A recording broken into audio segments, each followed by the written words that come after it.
that's it for today.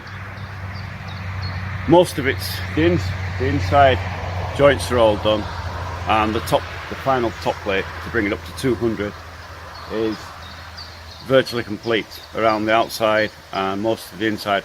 There's a couple of pieces going across there. There's like 6 pieces or something to go in, but we've run out of nails, and so we've got to go and collect some nails tomorrow, and that'll be it then, finished then. So 5 days, it's not bad for one person.